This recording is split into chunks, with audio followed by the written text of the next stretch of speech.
Hello everyone, Kutub this side from Agroman. ये है grain D stoner machine, या इसे डी स्टोनर मशीन भी कहते हैं, स्टोन सेपरेटर भी कहते हैं। और नॉट ओनली स्टोन सेपरेटर, ये हैवीज़ और लाइट्स को अलग अलग करने के लिए भी काम में आता है। बेसिकली इसमें क्या होता है, यहाँ से आप सबसे पहले तो क्या होता है, हमें कोई भी चीज़ जो इसमें चलानी है सबसे पहले उसकी ग्रेडिंग करना ज़रूरी होती है। तो ग्रेडिंग करने के लिए सबसे पहले आप ये फ्लैट बेड सेपरेटर है, इसमें आप ग्रेडिंग करें। तो क्या होता है कि जो भी आपका मटेरियल है, सपोज़ आपका गेहूँ है, तो गेहूँ आप डालेंगे वहाँ पर, तो इसमें अलग अलग स्क्रीन्स होती हैं।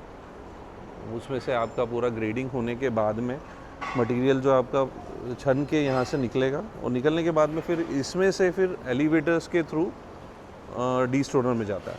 तो वो हो गया ग्रेडिंग का पार्ट। ग्रेडिंग होने के बाद में जब डी स्टोनर में जाता है, तो बेसिकली डी स्टोनर का काम है हल्का भारी अलग अलग करना। क्योंकि ग्रेडिंग होने में क्या होता है कि जो सेम साइज़ की चीज़ें हैं वो छन के साथ में ही आ जाती हैं। सपोज़ गेहूँ हम लोग छान रहे हैं, तो गेहूँ में क्या होगा कि गेहूँ के साइज़ की मिट्टी और कुर्सी साथ में आ जाती है। फिर जो वो हम लोग इसको डी स्टोनर में डालते हैं, तो डी स्टोनर का काम है हल्का भारी अलग अलग करना। ये बेसिकली क्या करता है, एयर प्रेशर और ग्रेविटी पे काम करता है। तो जितना हम लोग एयर प्रेशर बढ़ाएंगे उतना मटेरियल आगे की तरफ जाएगा, जितना प्रेशर हम लोग कम करेंगे उतना पीछे की तरफ जाएगा। तो ये साइड में आपने देखा है कि नीचे जो वेंट्स हैं, ये यहाँ पर ये एयर सेट करने के लिए काम आता है।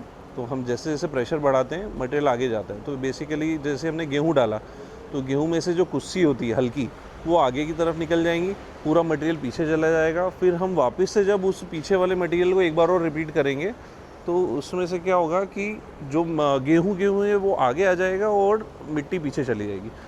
सेम वाइस वर्सा ये किसी भी ग्रेन के लिए ये काम आता है। नॉट इवन ग्रेन, आपके ऑयल सीड्स हो गए, और भी बहुत सारे इंडस्ट्रीज, जैसे प्लास्टिक वेस्ट में भी जो श्रेडेड प्लास्टिक मटेरियल होता है। सपोज़ आप जैसे पेट बॉटल क्रश किया, पेट बॉटल श्रेड करने के बाद में क्या होता है, उसका जो नेक और बॉटम है उसका वेट ज़्यादा होता है, और बीच के जो फ्लेक्स होते हैं उसका वेट कम होता है। तो जैसे ही हम इसमें डालते हैं हल्का भारी अलग हो जाता है। तो बहुत यूज़फुल मशीन है, इसका यूज़ ऑलमोस्ट हर प्रोसेसिंग इंडस्ट्री में काम आता है।